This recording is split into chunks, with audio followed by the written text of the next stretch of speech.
il-25 ta' Jannar, festa tal-konverżjoni tal-Apostlu missierna San Pawl. Qari mill-Evanġelju ta' San Mark, kapitlu 16, versi minn 15 sa 18. F'dak iż-żmien, qabel ma Ġesu tela s-sema, qal lid-dixxipli tiegħu: morru fid-dinja kollha, xandru l-Evanġelju lil ħolqien kollu. Min jemmen u jitgħammed isalva, iżda min ma jemmenx ikun ikkundannat.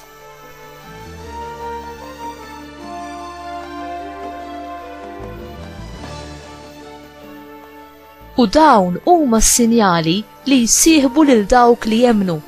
Fismi ikeċċu xjaten, jitkellmu bil-sna ġodda, jaqbdu s-srib bidejhom, u jekk jixorbu xi xorb li jġib il-mewt ma jagħmilhomx ħsara, iqiegħdu jdejhom fuq il-morda u dawn ifiqu.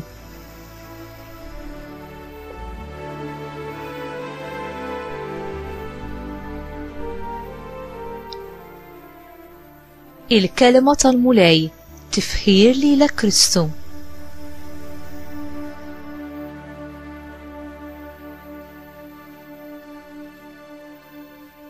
L-ewwel li ra lil Ġesu imqajjem il-mewt ma kienx Pietru jew wieħed mill-Apostli, imma Marija ta' Magdala u n-nisa li kienu baqgħu ma' Ġesu saħdejn is-salib u li marru ħdejn il-qabar kmieni l-ħadd biex jaqdu l-aħħar doveri tagħhom lejn il-ġisem mejjet.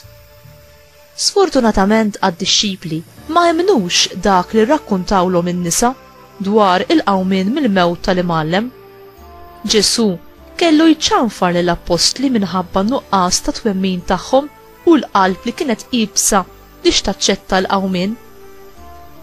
Inti bħall-Apostli jew bħal Marija Madalena u n-nisa l-oħra, qiebes biex temmen jew tiġri ħafif lejn Ġesu. Inti ddubita għaliex ma tarax?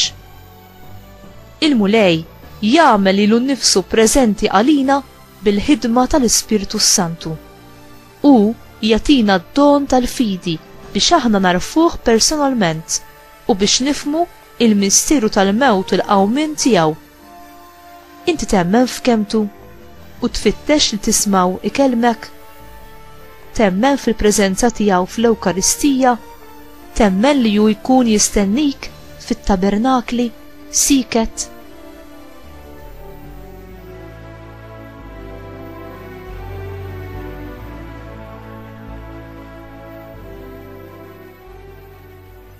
It-tluq u l-astenzjoni ta' Ġesu lejn is-sema kienet kemm it-tmiem kif ukoll il-bidu għad-dixxipli tiegħu. Fil-waqt li kienet it-tmiem tal-preżenza fiżika ta' Ġesu mal-eżiż dixxipli tiegħu, immarkat il-bidu tal-preżenza ta' Ġesu magħhom b'mod ġdid.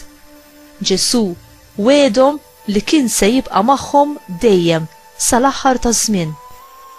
Issa bħala l-mulej u s-Salvatur imqajjem il-mewt u igglorifikat, tela u qiegħed naħa tal-lemin tal-Missier fis-sema.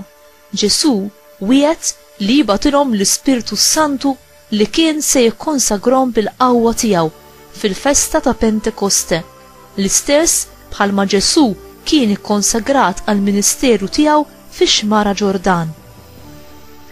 Meta l-mulej Ġesu tela b'mod fiżiku mimma l-Apostli ma ħallihomx imniktin jew iddisprati. Anzi, huma kienu mimlija bil-ferħ u b'anteċipazzjoni kbira għal-miġja tal-Ispirtu Santu.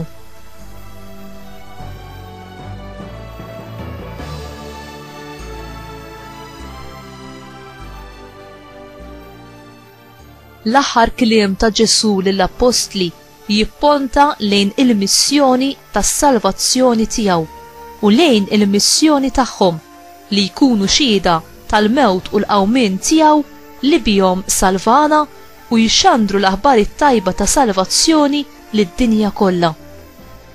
Il-ħidma tagħhom hi li jixxandru l-aħbar it-tajba tas-salvazzjoni mhux biss lill-poplu ta' Iżrael imma lin-nazzjonijiet kollha. L-imħabba t'Alla u d-don tas-salvazzjoni mhix biss għal ftit min-nies jew għal nazzjon wieħed biss, imma hi għan-nies tad-dinja kollha u ta' kull żmien. Hi għal dawk kollha li jaċċettawha. L-Evanġelju u l-qawwa ta' Alla, il-qawwa li taħfer id-nubiet, li tfejjaq, li teħles mill-ħażen u l-oppressjoni u li tġeddet il-ħajja. Inti temmen fil-qawwa tal-Evanġelju? Ġesu ma fdax ix-xandir tal-Evanġelju u s-sagramenti tal-fejqan u l-liberazzjoni fidejn il-Knisja permezz tas-saċerdoti biss, imma fdaħ ukoll lil kull min kien ser jemmen. Ġesu imqajjem mill-mewt jagħti din il-kariga kbira lil kull membru fil-Knisja. Kull min jemmen għandu sem minn din il-ħidma glorjuża li jkun messaġġier tal-bxara tajba u ambaxxatur għal Kristu, l-uniku Salvatur tad-dinja. Aħna ma tħallejniex waħedna f'din il-biċċa xogħol, għax il-Mulej innifsu jaħdem fina u permezz tagħna bil-qawwa tal-Ispirtu Santu. Illum aħna nesperjenzaw Pentekoste ġdid fil-waqt li l-Mulej iferra l-Ispirtu fuq il-poplu tiegħu, il-Knisja, biex iġeddida, isaħħaha bħala l-ġisem tiegħu u biex jibnija ħalli taqdi ministeru effettiv u missjoni madwar id-dinja kollha.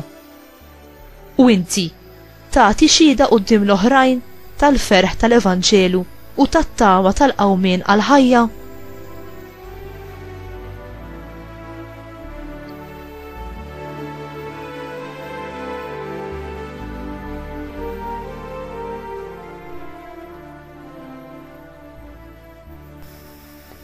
Mulej Ġesu, permezz tad-don tal-Ispirtu Santu, inti mlina bi spirtu ta' tifħir u ta' ferħ li ebda prova ta' din id-dinja ma joħdulu postu. Imlina bil-ferħ tal-qawmien u għenna nejxu ħajja ta' tifħir u tarat il-ħajl lejk u għal-glorja tiegħek. Aziza Marija, Omm il-Knisja, itlob magħna għal-miġja tal-Ispirtu Santu li iġġeddet il-Knisja, tfejjaqa, issaħħaha u tibqa' tibata biex kull wieħed u waħda minna inkunu tassew xhieda quddiem kulħadd bla distinzjoni tal-Evanġelju avdat lilna minn Ġesu ibnek. Amen.